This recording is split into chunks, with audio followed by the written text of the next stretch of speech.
Here follows an extract from my book Artful Designs, available from Amazon. Chapter 15, Part 2. So, you say that one of the tattooists you visited has a vague recollection of this image and might be able to shed some light on it, asked James.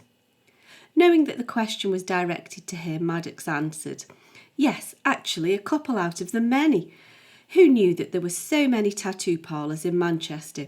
However, they're going to check their records to be certain of their facts and then will get back to me. 2 tattooists say they recognise it, asked James. How is that possible? You wouldn't get it done twice, would you? You could get it re-inked, so that could explain it. Either that or 2 people have the same tattoo, said Maddox. Or at least 2 people have the same tattoo. There could be others that we don't know about, said Beth. As if we haven't got enough to get through, said James. Let's concentrate on the one we know of for now, and we'll meet anything else that comes as we go along. We can consider the others after we've figured this one out. We'll keep our focus tight for now. What else did you learn? I've learned not to judge a book by its cover, even when that cover is quite alarming, said Maddox. I've met all sorts and, although they're pretty scary to look at, on the whole they're as nice and polite as you'd wish to meet. I've seen so many piercings, and some haven't got an inch of flesh that hasn't been tattooed. But I have to admit, they were more helpful and polite than many so-called respectable types I've dealt with. However, I don't expect that's quite what you're asking me. If you want to know what I've learned relating to this case, I'd better refer to my notes. After a brief reminder from his notebook, Maddox continued. Nearly all of the tattooists I spoke to said that this particular tattoo is old.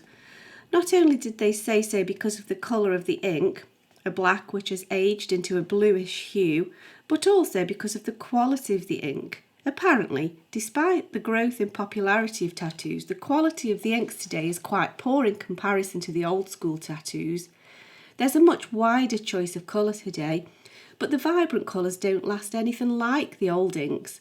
Most of the black inks they use today would fade before they turn to this shade of blue. Every tattooist I spoke to reckons that this tattoo is probably from the 80s, but is definitely more than 10 years old. That's very interesting. You did good scientific research today. What about the tattooists that specifically recognise the design? One seemed to think he did this design a couple of years ago. He thinks he did it from scratch too. He remembered thinking that it was a very bland design. We'll just bear this in mind for now and discount it as not being our man. It's too recent to be his tattoo. The tattooist is going to try and find the records, so we might get a name. We can but hope. The other chap said he has an idea that he did this when he first opened up his business decades ago. He remembers that it was one of his first jobs and was glad that it was relatively simple. He says it'll take him some time to dig around for his old records, but they'll be around somewhere. He'll let me know when he finds something. That sounds encouraging, said James. Let's hope that he gets back to you with some solid facts. What does the fact that somebody else has this tattoo mean? Will that be helpful? Asked Beth. It has the potential to help, but we can hardly request that everybody roll their sleeves up, can we? Said James. How many people just might have a tattoo? It'd be like searching for a needle in a haystack. I think that, at present, such information just gives us a false lead and false hope. We'll just have to keep it in mind for future reference. Let's hope that the tattooist really did recognise the pattern and that it is the same one he did all those years ago. It's a strange design. What can it represent? Said Beth. I still say it looks like a strange adaptation of the yin-yang image. I think it's a clandestine group of some sort, said Maddox. He seemed to be quite enjoying the prospect of infiltrating an underground cult. The others took a more matter-of-fact approach to the matter. It's all about perspective, isn't it? Said Drew. It could mean any number of things if you look at it from a different viewpoint. Are there any Masonic symbols that look like that? Asked Maddox, determined to keep the matter intriguing. Don't they have a penchant for triangles? It's a fair comment, Maddox, said James. However, it's usually triangles and compasses rather than blobs. Let's have a look at the photo. Maybe a layman will see something different, said Drew. James pulled up an image on his mobile and, after a moment's thought, Drew rushed off to his studio with only a brief explanation that he'd be back in a moment. Is it a paw print, maybe, said Beth. They look a bit like the pads on Noodle's paw. But 3 isn't the right number and the composition isn't right. Drew came back into the kitchen with a brush, some paper and a bottle of ink. I'm almost certain that they are brush strokes, he said. Seeing incredulity on his friends' faces, he continued to explain. I realise that I'm staring at brush strokes all day long, and so my perceptual set will predispose me to see that in the image. But it would make sense, don't you think so?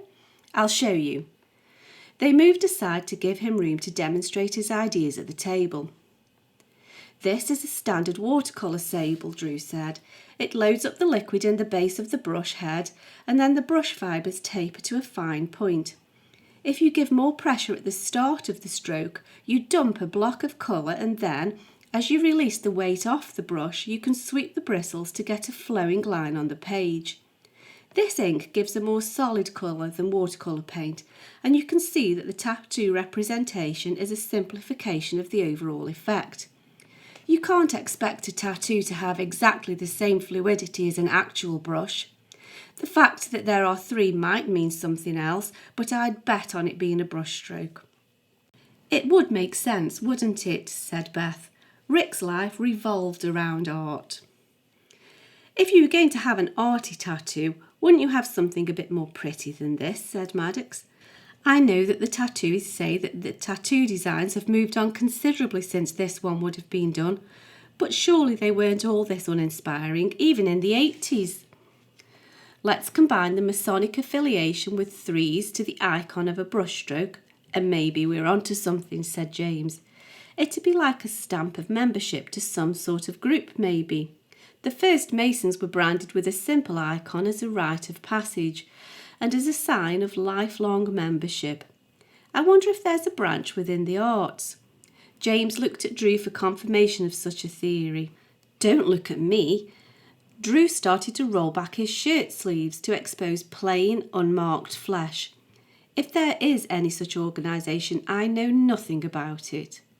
James patted his brother-in-law's shoulder reassuringly. I know you haven't got a tattoo there, Drew. I've been to enough of your famous barbecues and seen you in a t-shirt turning sausages to know that. I just wondered if you had any ideas. Drew merely shook his head and insisted complete ignorance on the subject. I'll bet your friend Conrad Jefferson would know something about such a group if one existed. It'd be just to his fancy to belong to an elite art society. He doesn't mind blurring the edges of the law either, said Maddox. Poor Conrad, said Drew. He always does excite suspicion. I've only ever known him dally with accounts, and then only once. You mean he only got caught once, said James. I have to agree with Maddox. I wouldn't be surprised if Jefferson wouldn't be flattered to join some inner arty circle. We don't know anything for sure yet, said Beth. Let's not get too carried away with mystery and intrigue. It could have been something from Rick's student days, a member of a would-be underground life drawing class, you know, like the Dead Poets Society. A bit affected, maybe, but certainly not criminal. It's very moderate-minded of you, Beth, and you may well be right. However, I can't afford to ignore any slight chance of a clue. Turning to Maddox, James adopted a business demeanour, implying that he was ready for action. Maddox, can you chase up the tattooist for his records and see the other chap who did the more recent tattoo? See if he can remember anything else. We'll have to start clutching at straws. I'll go and see Monroe and put the scenario to him. He may have seen this design or heard of something like it. Monroe is desperate to make a case against Rick, so I'll see if he can come up with any ideas too. They are bound to know about nefarious art groups. At least it's a start. James looked at Maddox and signalled that it was time to leave. They said good night and the 2 policemen walked to the car. I'll give you a lift home. We should leave these good people in peace. At the end of the day, it's our problem. though I doubt Beth sees it that way, said James. As Beth cleared the mugs away, she and Drew continued to discuss the matter. Do you really think that tattoo design is a brushstroke? Asked Beth. It seems logical. What else could it be? Said Drew. If I'm honest, Beth, I don't really care. I don't share your desire to chase down every clue and solve every loose end. I find the whole business sickening. I can live with a piece of artwork being stolen, although I disapprove of it, of course. Much as I love the concept of artistic heritage, at the end of the day, it's just pigment on paper. A human life is a very different matter. Nothing is worth that cost. It's utterly ridiculous. In the cold light of day, no painting is worth that much. Beth leaned over and gave Drew a kiss. You're such a treasure. If only the rest of the world thought as you did. She reaffirmed the sentiment with a hearty hug. The trouble is that not everyone is as sensible as you are, and I'm not content to let that be. However, at this given moment in time, the only thing that I can do is finish my needlework. Let's go and be comfortable in the lounge so that I can do some sewing, and we'll see what unfolds. Drew marvelled at the woman he loved, but also gave his head a shake. It confused him to think that his wife could consider taking on the criminal classes in a heartbeat, but could then put matters to one side for the sake of a bit of stem stitch. I thought you'd finished that design on a larger canvas, said Drew. Beth had been working on a representation of an illuminated manuscript from the Lindisfarne Gospels. It was a design that Beth had faithfully traced onto a large piece of linen and painstakingly stitched for months. He'd understood that she was ready for something different, and yet here were the familiar sepia-coloured threads again. I finished the first work, but I thought I'd do a quick miniature as an experiment, said Beth. An experiment? It's a long process for an experiment. You'll see, said Beth with a twinkle in her eye. Drew knew better than to pry and decided to let matters rest, for the present at least. Beth threaded her needle and Drew picked up his book.